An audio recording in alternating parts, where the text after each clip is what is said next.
de vida, economia. E nem isso nem se percebe, né, Antônio?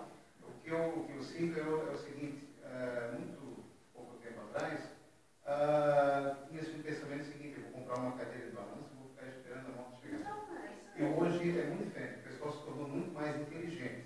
Inteligente. Porque a vida a vida boa começa, né, quando não se tem mais horário no trabalho, e se tem um dinheirinho todo mês e tal. Então o que a pessoa faz? Ela investe em viagem, em passeio, e não tem nenhum dinheiro melhor investido do que viajar, conhecer novos lugares,